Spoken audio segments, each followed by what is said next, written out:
Bonjour à tous, très heureuse de vous retrouver dans le journal de la Méditerranée. Tout de suite, le sommaire. D'une rive à l'autre, nous emmènera en Libye où l'on célèbre le premier anniversaire du soulèvement anti-Kadhafi. À cette occasion, nous reviendrons sur les grandes dates qui ont conduit à la chute du régime. Dans la rubrique Vivre ici, cette décision de Renault d'implanter une gigantesque usine à Tanger au Maroc, une délocalisation qui crée la polémique. Enfin, les visages de la Méditerranée nous viennent d'Algérie cette semaine avec le 5e festival du cinéma algérien. Il a lieu actuellement dans le sud de la France. Tout d'abord, je vous propose de revivre le spectaculaire épisode neigeux qu'a connu une partie du bassin méditerranéen ces 15 derniers jours. La situation est globalement revenue à la normale, mais les images valent vraiment le coup d'œil. Italie, Corse, Algérie, tour d'horizon avec Philippe Reggiani. Et d'abord, retour sur une quinzaine blanche, de la neige en bord de mer. L'image n'est pas exceptionnelle, mais tout de même assez rare. Ici en Algérie, certaines routes ont presque disparu. Résultat, des habitants désemparés et des secours mobilisés. Mais ce n'est rien par rapport à la situation en Italie. Des villages entiers ont été ensevelis sous plusieurs mètres de poudreuse. Du jamais vu, l'armée a même été appelée en renfort. Certains Italiens sont restés isolés plusieurs jours, comme ces femmes qui voient enfin arriver les secours. Tout va bien. Ça va, mais on n'a pas de lumière. Eux ont trouvé un moyen pour sortir. Raquette aux pieds, c'était d'ailleurs la meilleure façon de se déplacer en Corse. La Corse qui n'avait rien à envier aux stations des Alpes. Mais la neige a également mis une belle pagaille entre villages inaccessibles et avions cloués au sol à Bastia. Reste de belles images pour se consoler, des paysages immaculés ou bien ces plages recouvertes de poudreuse. Et puis celle-ci, étonnante et magnifique, l'éruption de l'Etna en Sicile. Des projections de roches en fusion au milieu des montagnes enneigées. Un spectacle de toute beauté. La Libye a fêté cette fin de semaine le premier anniversaire du soulèvement anti-Kadhafi. Dans le pays, pas de manifestation officielle, mais des célébrations spontanées, comme ici à Benghazi, qui fut le fief de la rébellion. Une rébellion qui a démarré le 17 février 2011. Retour sur ces événements qui ont conduit à la chute de Mouammar Kadhafi. C'est l'arrestation d'un militant des droits de l'homme à Benghazi qui va déclencher le soulèvement contre Mouammar Kadhafi. Malgré la censure, des images parviennent à sortir de la Libye montrant les protestations et la répression. Le jeudi 17 février 2011, l'opposition appelle à un jour de colère contre le régime. Il y a déjà des morts. Kadhafi répond par la force, mais aussi par la propagande et mobilise ses partisans à Tripoli. Il n'empêche, l'insurrection gagne du terrain. Retranché dans son palais, le colonel ne cède rien. Il menace les insurgés en promettant de nettoyer la Libye maison par maison et assure que des millions de Libyens le soutiennent. Un discours qui annonce une longue et sanglante bataille pour le pouvoir. En effet, en Libye, rien ne se passera comme chez ses voisins, la Tunisie et l'Égypte. Le 17 mars, le Conseil de sécurité de l'ONU impose une zone d'exclusion dans le ciel libyen et autorise l'usage de la force pour protéger les civils face à l'armée de Kadhafi. À peine 2 jours plus tard, commencent les premiers raids aériens de l'OTAN menés par des avions français et britanniques sur des objectifs militaires. Les bombardements obligent l'armée à battre en retraite. Ils seront décisifs pour que les rebelles puissent avancer vers leur objectif final, Sirte, dernier bastion de Kadhafi. Le 20 octobre, après 2 mois de siège, la ville natale du colonel qui dirige la Libye depuis 42 ans tombe aux mains des rebelles. Mouammar Kadhafi est capturé, mais il meurt dans des conditions qui ne sont toujours pas éclaircies.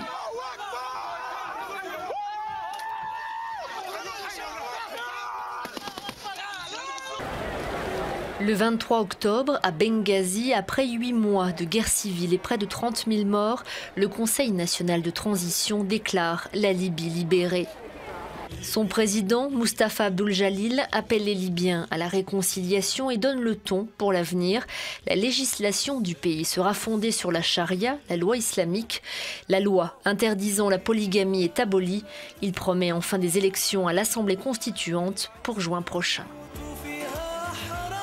L'actualité reste marquée par la situation en Grèce, toujours très critique. Négociations avec ses créanciers, nouveaux plans d'austérité, crise sociale et politique, le pays a connu une semaine particulièrement tendue et son avenir reste toujours aussi incertain. La Grèce, à l'heure du choix, réformer le pays en profondeur ou sortir de la zone euro, voici le dilemme. En contrepartie de leur aide financière, les dirigeants européens exigent des garanties, notamment une surveillance accrue des comptes publics. L'Eurogroupe devrait prendre sa décision lundi. La Grèce, elle, assure faire des efforts. Le Parlement a d'ailleurs adopté un 4e plan de rigueur, sans doute le plus draconien. En votant pour le plan de rigueur, en ouvrant la voie à un nouveau prêt, vous poserez les fondations d'une nouvelle économie. Mais l'accumulation des mesures d'austérité va-t-elle permettre à l'économie de repartir? Certains en doutent, d'autant que le pays semble au bord de l'explosion sociale.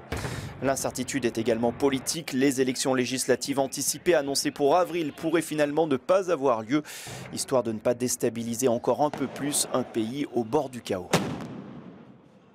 Un pays au bord du chaos avec un pouvoir d'achat qui ne cesse de dégringoler. Le nouveau plan d'austérité impose une baisse du salaire minimum de 22%. Les Grecs, on vient de le voir, n'en peuvent plus. Nicolas Bertrand, Régis Maté. Autour du Parlement d'Athènes, les stigmates toujours de la nuit d'émeute. Et la vie qui reprend lentement. Les Grecs sont comme assommés. Ce café a entièrement brûlé. Celui d'à côté vient de rouvrir. C'est là que travaille Ilias. Comme tous les serveurs ici, il est payé au salaire minimum. Il va donc lui aussi perdre 22% sur sa prochaine paie. Il gagnera 435 € net. Mon loyer est de 350 €. Donc il me reste 100 € pour vivre. Trouvez-moi n'importe où en Europe quelqu'un capable de vivre avec 100 €. Vous savez comment ça va finir? On va tous se retrouver dans la rue et se voler les uns les autres. Premier défi, s'approvisionner tous les jours. Alors que le prix du poisson, des fruits et des légumes n'a pas changé, lui. Les clients achètent juste pour aujourd'hui et après on verra. Ils achètent peu, très peu et parfois plus rien du tout. Anna et son mari gagnaient 1700 € à deux avant le plan de rigueur. Depuis, elle a perdu son emploi et le salaire de son mari a été diminué. Il leur reste 750 € par mois pour toute la famille. Je n'achète plus rien.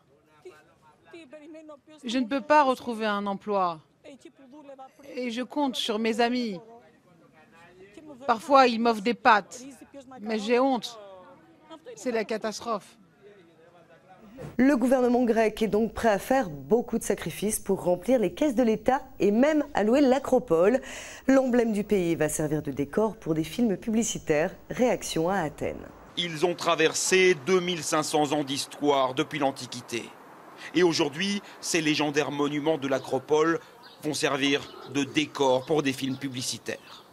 Une marque de soda et une compagnie de téléphones portables devraient déjà bientôt commencer leur tournage. Un sacrilège pour les historiens et les guides au pied du Parthénon. Nous les Grecs sommes tellement fiers de ce patrimoine, c'est notre histoire. Et maintenant ils la piétinent pour de vulgaires raisons économiques. Et même les touristes, de moins en moins nombreux à cause de la crise, semblent désapprouver. Ces monuments, en fait, n'appartiennent pas à la Grèce, ni à la France ou à l'Allemagne. Ils appartiennent à l'humanité. Selon moi, il ne devrait pas faire ça, ce n'est pas moral. Mais bon, la Grèce est brisée, elle n'a plus d'argent. Nous n'avions plus le choix, répond le ministère de la Culture. Il faut faire rentrer de l'argent pour préserver ces sites, justement, mais tout ne sera pas autorisé. Ça dépendra de chaque demande en fonction du monument et du scénario de la publicité. Nous ne voulons pas que l'Acropole soit identifiée aux marques commerciales. En Syrie, les violences se poursuivent inexorablement. Les forces syriennes continuent notamment à s'acharner sur la ville rebelle de Homs. Les bombardements ont été particulièrement violents cette fin de semaine après l'adoption d'une résolution à l'ONU. La Syrie de plus en plus isolée, l'Assemblée générale des Nations unies a adopté une deuxième résolution condamnant la répression. Une résolution non contraignante mais à la portée symbolique, d'autant que le texte soutient les efforts de la Ligue arabe pour assurer une transition démocratique.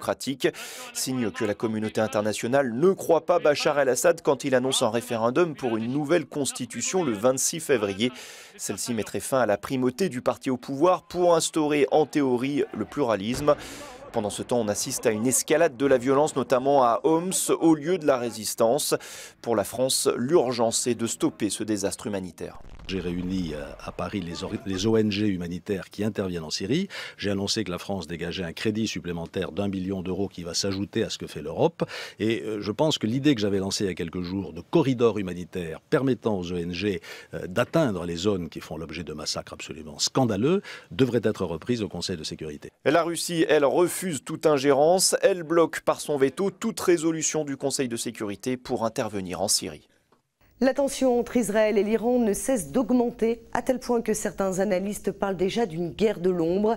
Les deux pays s'accusent mutuellement d'attaques terroristes et Téhéran affirme avancer dans son programme nucléaire. Tous les détails avec Philippe Reggiani. Ça a tout l'air d'une nouvelle provocation de l'Iran. Mahmoud Ahmadinejad se dit prêt à reprendre au plus vite les négociations avec les grandes puissances sur son programme nucléaire.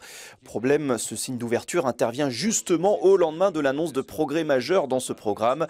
Le président iranien semble donc jouer sur deux tableaux. Il ne s'est d'ailleurs pas privé de parader dans une usine atomique, visite soigneusement filmée par la télévision d'État. Le message est clair, le régime veut prouver son autonomie. Une stratégie risquée alors que les menaces de sanctions occidentales, notamment pétrolières, se font de plus en plus pressantes. On en vient à présent à cette condamnation historique dans le dossier de l'amiante. En Italie, le tribunal de Turin a condamné 2 anciens responsables de la société Eternit à 16 ans de prison. Ils sont considérés comme responsables de la mort de 3000 personnes en Italie. Retour sur ce procès exemplaire avec Clément Veyrenal. Après 2 années d'un procès fleuve, ils étaient plusieurs centaines à venir écouter le jugement du tribunal de Turin.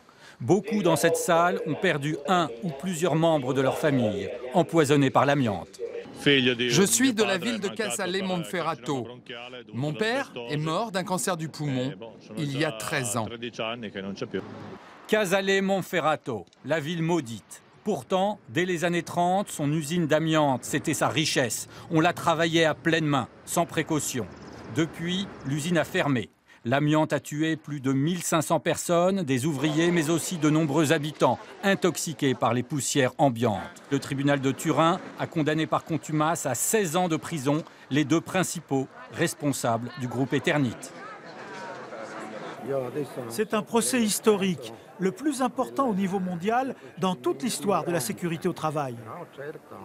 Depuis l'ouverture du procès, de nombreuses victimes françaises de l'amiante sont venues manifester à Turin et assister aux audiences, car le groupe Eternit avait aussi des usines en France. Pour ces victimes, le jugement rendu en Italie devrait inciter la justice française à organiser un procès de cette ampleur. La justice italienne vient dire ce que nous répétons depuis maintenant 16 ans, c'est-à-dire qu'à l'origine de la catastrophe sanitaire de l'amiante, 100 000 morts en France, 500 000 morts en Europe occidentale, à l'origine de cette catastrophe, il y a des responsabilités. Des plaintes ont été déposées en France dès les années 90. La responsabilité civile des employeurs a été retenue, mais les procédures pénales ont rarement abouti. Certaines sont à l'instruction depuis plus de 15 ans.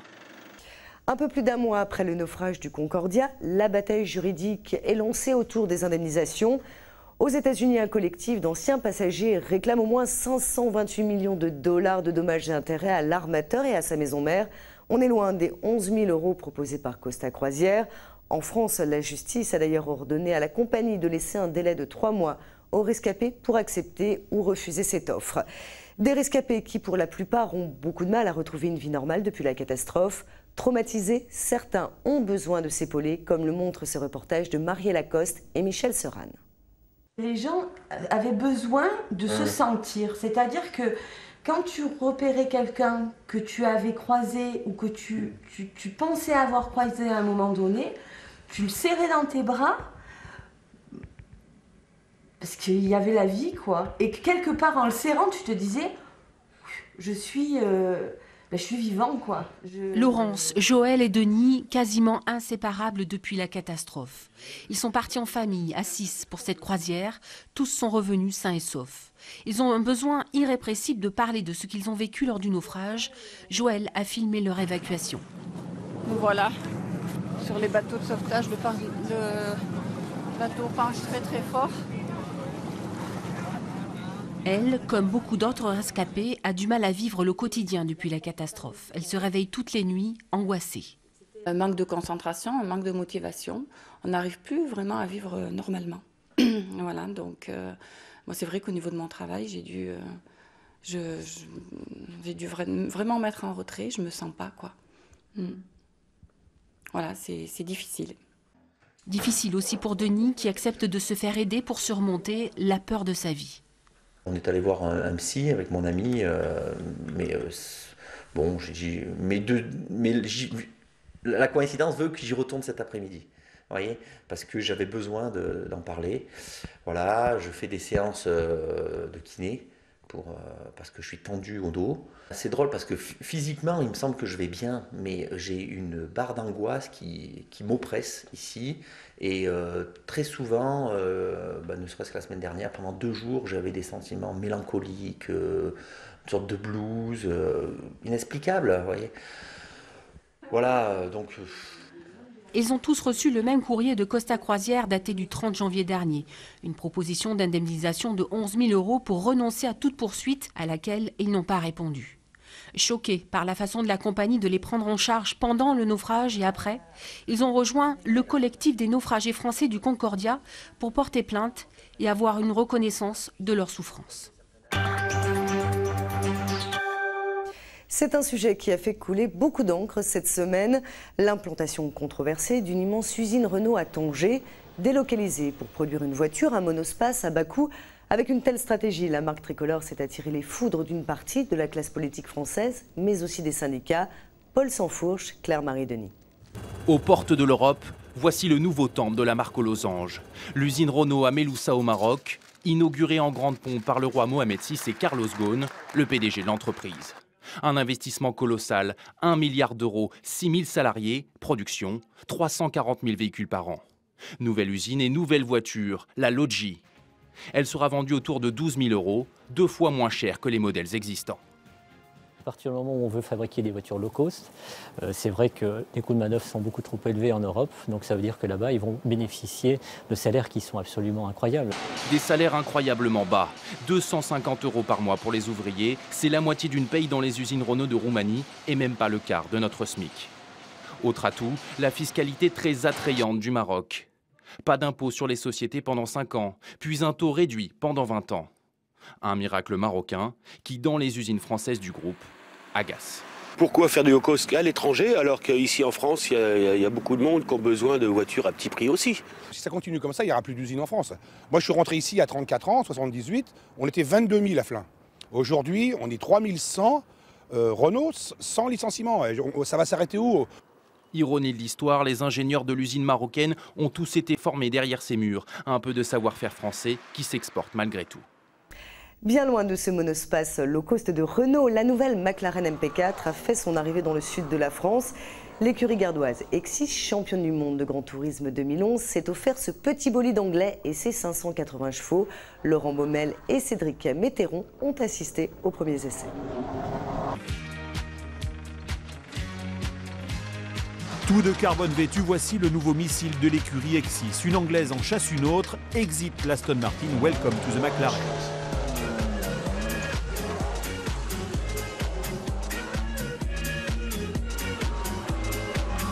Alors que la clientèle s'empare tout juste de la version civilisée, la version course a fait ses premiers tours de roue sur le circuit de Lebanon, aux mains du duo Makowiecki du Celtan. Une arrivée glaciale par un Mistral soufflant à près de 110 km/h.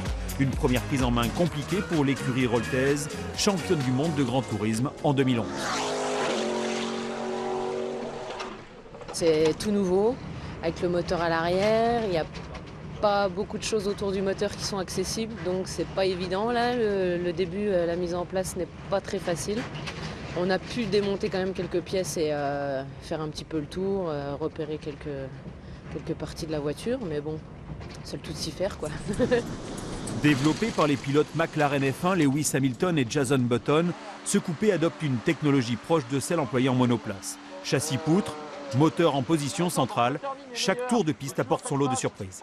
Au moment où je mets le coup de volant, c'est un peu mieux. Par contre, j'ai toujours une phase un peu floue. Et à la flex, je peux lui en demander beaucoup plus qu'hier, donc ça, c'est vraiment mieux. La nouvelle McLaren va devoir faire oublier l'Aston Martin qui a offert 2 titres à l'équipe gardoise, championne d'Europe en 2009 et du monde l'an passé. On a toujours envie d'apprendre, de progresser. On va avoir des super équipages de pilotes, dont un assez fantastique avec Düsseldorf et Makowiecki. Après une saison chez un concurrent, Fred Makowiecki retrouve Exis, sa seconde famille. Une nouvelle voiture et Stef Düsseldorf, le pilote néerlandais. Un attelage compétitif dans un tout nouveau championnat du monde avec des voitures plus proches de la série que ne l'étaient les GT1. Mais à 1 mois et demi de la première manche française, sur le circuit de Nogaro, seules 5 écuries sont engagées. Je pense que 2012 est une année un petit peu charnière pour ce championnat. Une fois qu'on aura trouvé une base solide, quand on voit les courses, comment elles sont disputées, le spectacle qu'on arrive à offrir, le professionnalisme des équipes, il n'y a pas de raison qu'on ait un des plus beaux championnats qui existent au monde à l'heure d'aujourd'hui. Le retrait de Peugeot dans le tout nouveau championnat du monde d'endurance pourrait aussi relancer l'intérêt du grand tourisme. Des courses spectaculaires d'1 heure, 2 voitures de prestige par écurie. Prise ou pas, Exis McLaren croit dans cette formule. Réponse, le 8 avril prochain à Nogaro dans le Gers. Place à présent au visage de la Méditerranée. Et messieurs, vous allez être comblés car après la course automobile, on parle football avec l'équipe barcelonaise, non pas du Barça mais de l'Espagnol. La capitale de la Catalogne compte en effet 2 clubs de Ligue 1. L'un est mythique, l'autre beaucoup plus modeste à tous les niveaux, que ce soit en termes de budget, de nombre de supporters, mais aussi de philosophie. Stéphane Rattino, Benoît de Tunis. Soir de match à Cornelia, près de Barcelone. Dans la boutique, les supporters font leurs achats, écharpes, t-shirts. Le merchandising est une vieille tradition des clubs espagnols, quand ici être supporter est synonyme de passion. C'est une des clés du pari économique. Financé sur fonds propres, le nouveau stade de l'Espagnol a été pensé pour le spectacle et l'accueil haut de gamme des entreprises partenaires. Car de l'aveu même des dirigeants, il y a de la place pour 2 clubs à Barcelone. Bien sûr qu'il y a un autre club à Barcelone, mais nous avons notre espace. Si on travaille bien, à l'arrivée, il y a suffisamment de marché pour que 2 clubs puissent vivre ici. En plus, la présence d'un autre club nous pousse à l'émulation, à nous améliorer, à faire une proposition encore plus intéressante pour attirer les entreprises. Cette année, l'équipe de l'Espagnol est jeune, comme un pari lancé vers l'avenir. Son objectif d'une victoire en Coupe du Roi, comme en 2007, ne sera pas réalisé. Moins intense qu'au Barça, la pression médiatique devrait ainsi retomber. Ici à l'Espagnol, si la quête des résultats est une évidence, les valeurs à défendre sont une priorité. Abnégation, courage, humilité pour résumer. C'est autour de ce triptyque que le club a forgé son identité plus d'1 siècle durant. Le club se dirige plutôt vers les sentiments, vers la famille, vers le groupe, la bonne ambiance. Non, il ne regarde pas trop le côté qualité du joueur, un petit peu, mais plus au côté comment le joueur se comporte, la conduite du groupe, l'harmonie du groupe. Et je pense que ça, c'est la première force de l'Espagnol. Fédération des Peñas des supporters de l'Espagnol. Pas loin de 40 000 sociaux et plus de 100 structures réparties dans le monde entier. Certains sociaux sont aussi actionnaires. Luis est membre de la fédération, il en est son porte-parole. Dans son espace à dominante bleue, les souvenirs, l'élan des épopées, sa fierté, le prochain monument dédié à la fission, très symptomatique de l'état d'esprit familial du club barcelonais. Ça, c'est l'Espagnol de Barcelone. C'est le prototype d'une famille. Le père, la grand-mère, la fillette, le garçon, qui vont au stade. Dans quelques mois, nous poserons ce monument face à l'entrée du stade. À travers cette statue, nous voulons symboliser l'esprit du supporter. Il y a des socios de tous les âges. Et nous sommes très fiers du nombre croissant que nous sommes. Le retour au terrain avec les plus jeunes. Le rêve de l'Espagnol, moins fortuné que son voisin du Barça, serait de pouvoir compter totalement sur son centre de formation. Mais au-delà de la technique pure, les dirigeants du foot de base, comme on dit en Espagne, ont aussi l'impératif d'inculquer les valeurs chères au club. Une marque de fabrique et d'amour pour le maillot, la commune appartenance à l'Espagnol. C'est très important que le joueur s'identifie avec le club parce que ceci va nous aider à ce que le jeune s'imprègne de nos valeurs et s'engage avec enthousiasme pour défendre ses couleurs. Ce sont des ingrédients, des motivations indispensables pour le jeune joueur. Bref, à l'Espagnol, on fabrique du sentiment. À l'intérieur du stade, il suffit de passer devant le mausolée consacré à un joueur décédé lors d'un entraînement pour comprendre la fusion qui lie le club à ses sociaux. Pas étonnant en fait, ici l'appartenance est une affaire de famille, comme une carte ADN, un héritage de l'émotion humaine partagée. C'est un sentiment spécial être supporter ici. C'est une équipe humble et cela nous plaît. Cela nous plaît d'autant que c'est un club de lutteurs. C'est vrai, ce n'est pas une immense équipe, mais nous aimons l'Espagnol. Nous en sommes orgueilleux. Cette cravate de l'Espagnol, c'est mon beau-père qui me l'a offerte. C'était pour les fiançailles avec mon épouse. Il y a 50 ans que je suis marié, alors cette cravate, elle a au moins 51, 52 ans. L'Espagnol vit et croît à côté du Barça, un autre style, une manière d'être différente, c'est sûr. L'illusion belle et singulière qu'il y a toujours un soleil qui se lève pour tous. 7e art avec le festival Regard sur le cinéma algérien. La 5e édition se poursuit jusqu'à la fin du mois de mars dans le sud de la France. Fiction, documentaires, courts et longs métrages diffusés parfois en avant-première. Cette manifestation montre toute la richesse de la création cinématographique algérienne. Denis Paget, Anne Ployard. خلاص خليه يروح خليه يروح خليه يروح انا رخيص وطحان انا رخيص وطحان انا رخيص قادر يروح حفيظه بدي Le film Normal n'est pas encore visible en Algérie. Merzek Alouache tourne la première partie de son long métrage en juin 2009 durant le festival panafricain et la seconde en 2011 évoque les manifestations algéroises. On se rend compte que le film a commencé en 2009 avec un grand événement culturel censé libérer l'expression et qu'on finit en 2011 en pleine période de protestation, voire de révolution dans le monde arabe, où justement la censure et l'oppression a amené à ça. Donc c'est ça que nous a fait gagner les 2 ans de tournage, c'est que le temps a fait surgir ce qui est vraiment en fait. Donc la censure. Dans cette fiction, des comédiens sont confrontés à la censure pour monter leurs pièces et les événements récents s'entrecroisent avec leur histoire et ce désir d'une Algérie libre et démocratique. C'est pas un film où j'assène des vérités, c'est pas un film où je réponds complètement aux questions que se posent les gens.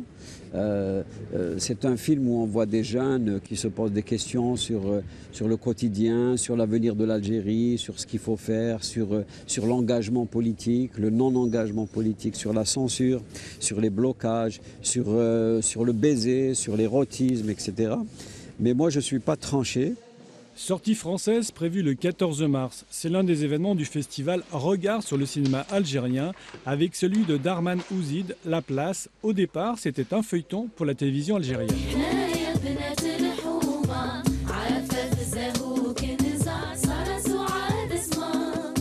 Nous avons donc sélectionné toute une série de séquences que nous aurions aimé voir sur le grand écran. Et là, la gageure, ça a été de réécrire un scénario de film sur la base de ce matériel. Une exposition d'affiches visible à la Maison des Relations Internationales de Montpellier survole la production cinématographique algérienne de 1962 à 2012. La météo avec une carte plutôt uniforme, au programme pour tout le monde, du soleil et des nuages, à l'exception du nord de la France, du sud de l'Italie ou encore du nord de la Turquie où le temps restera gris.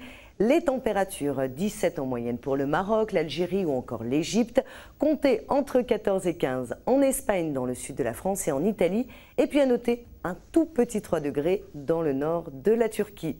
Voilà, c'est la fin du journal de la Méditerranée.